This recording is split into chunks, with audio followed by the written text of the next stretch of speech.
Hey everybody, it's PartyElite, and today we're taking a look at Fragile Existence, a very intriguing upcoming sci-fi strategy game from the folks over at Fragile Continuum.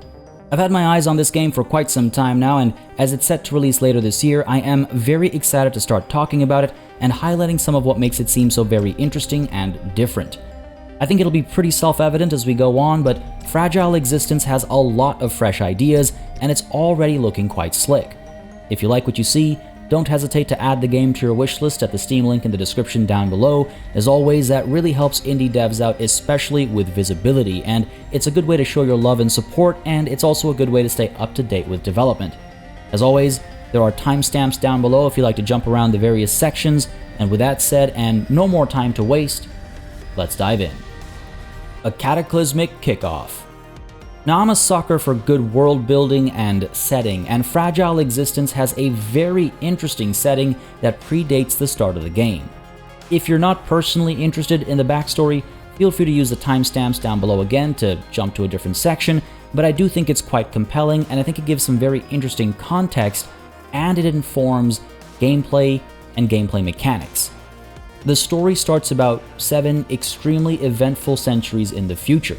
Over the course of these 7 centuries, humanity has ventured deep into space and has even gone interstellar.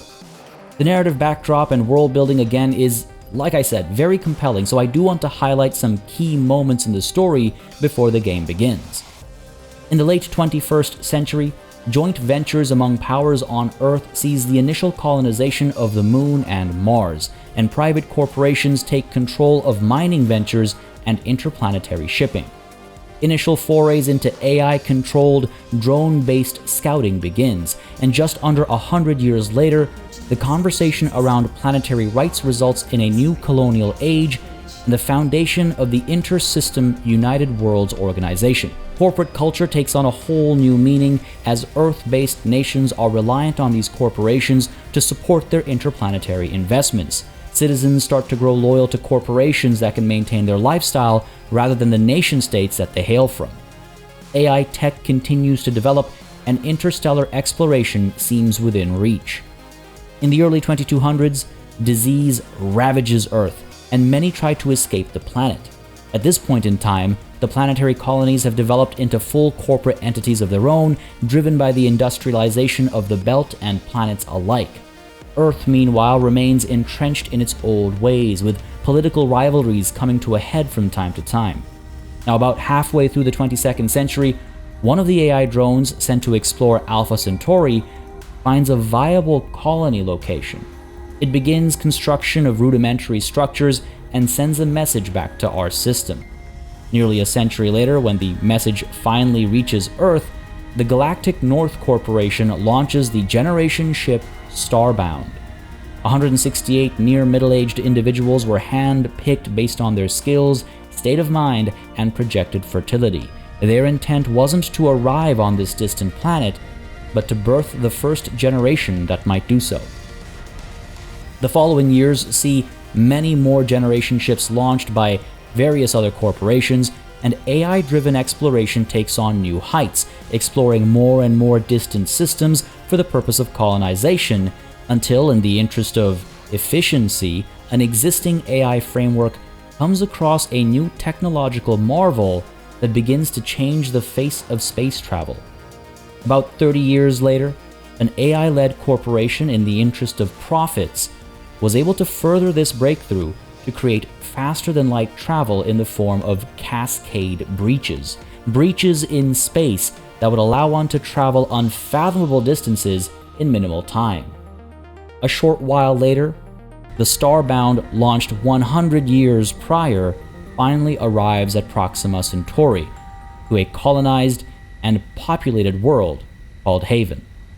After 116 years traveling through space, they are shocked to see humanity has invented a new mode of travel and has in fact arrived here before them.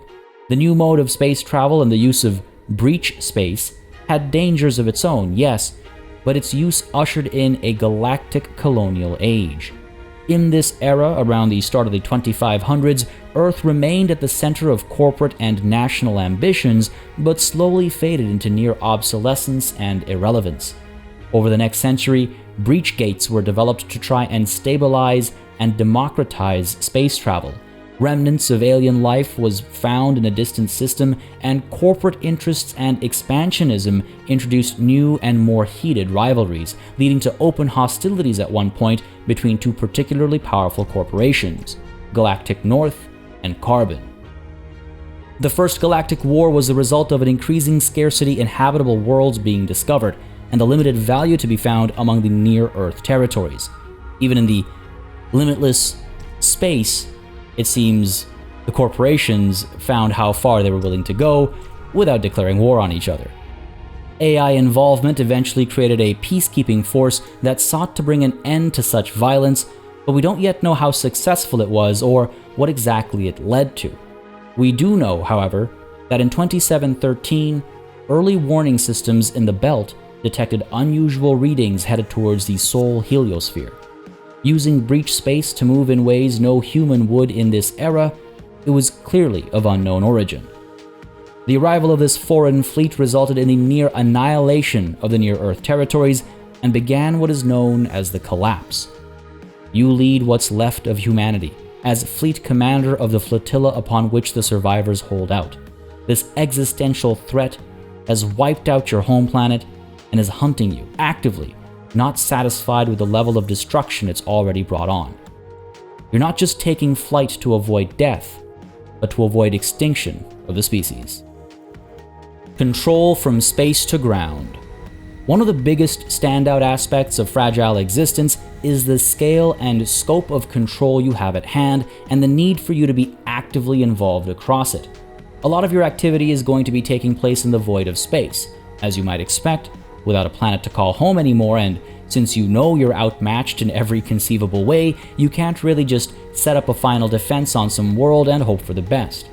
Instead, you must prepare yourself for the seemingly inevitable. You must prepare yourself to fight back, to overcome the enemy one way or another.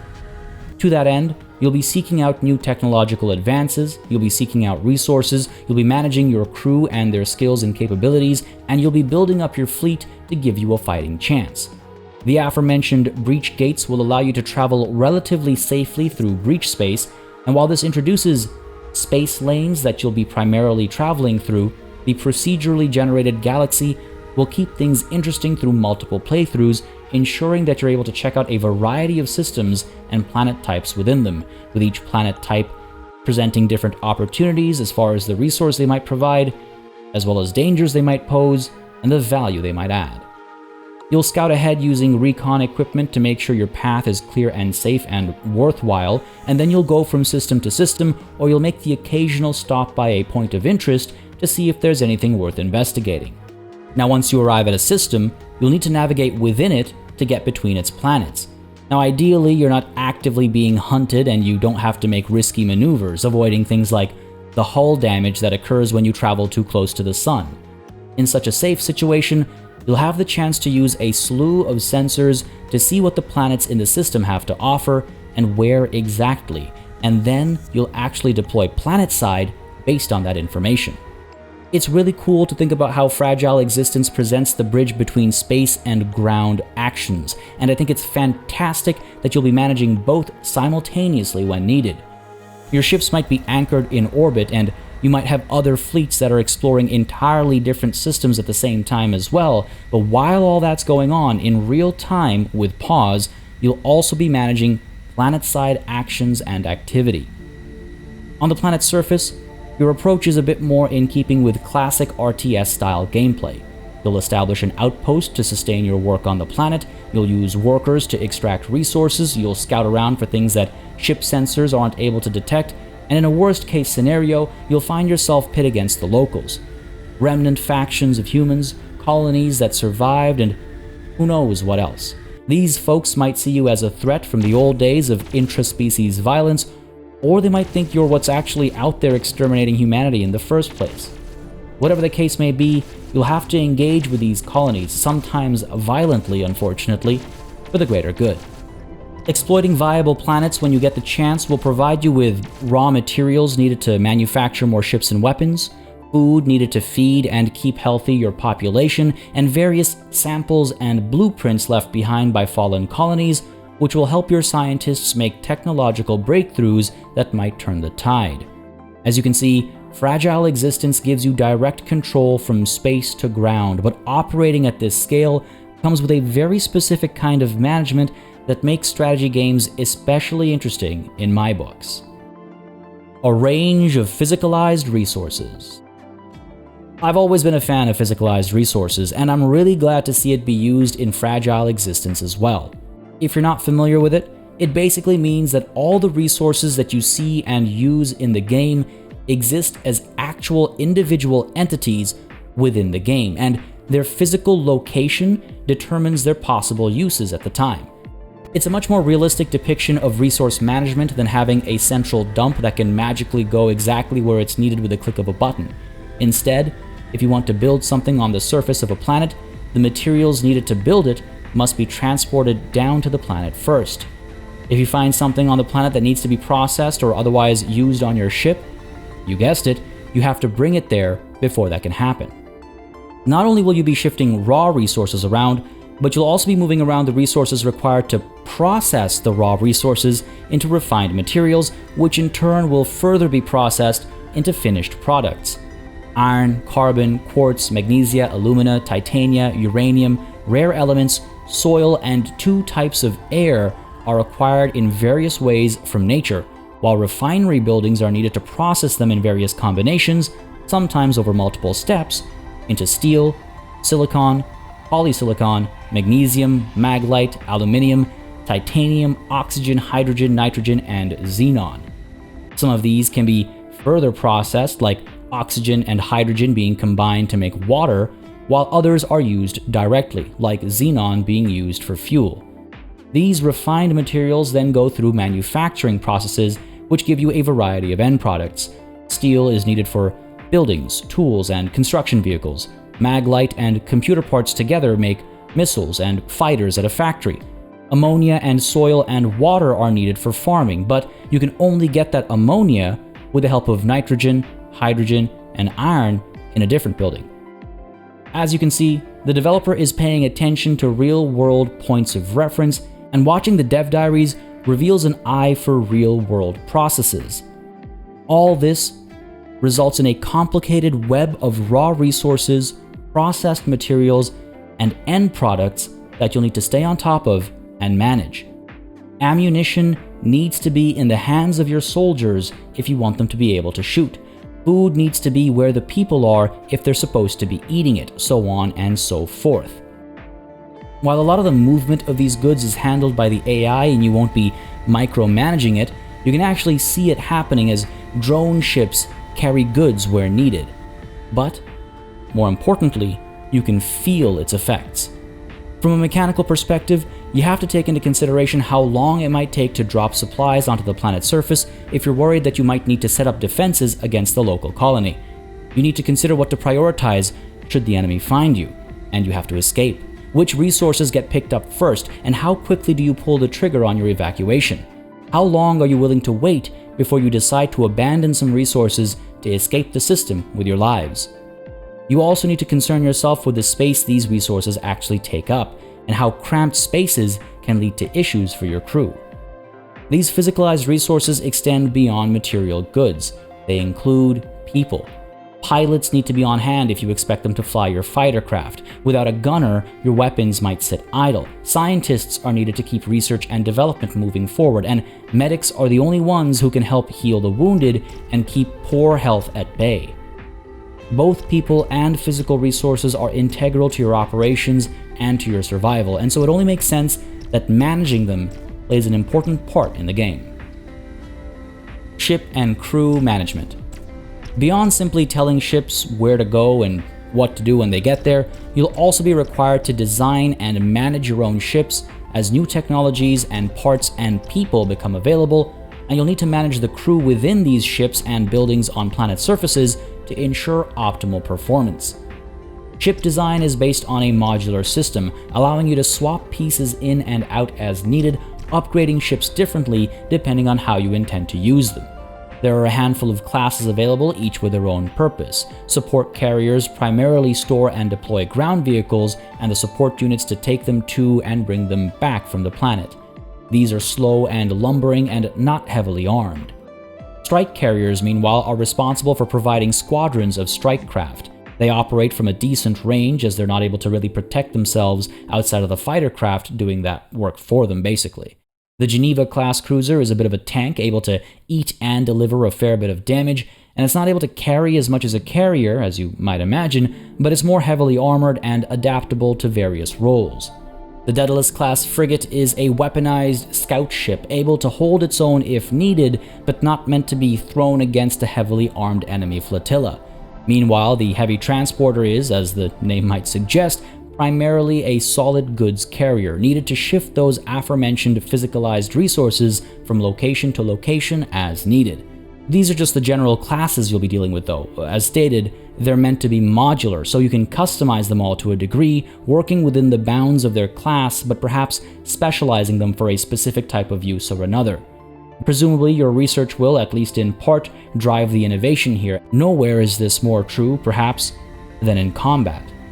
So let's discuss battle in space and Planetside.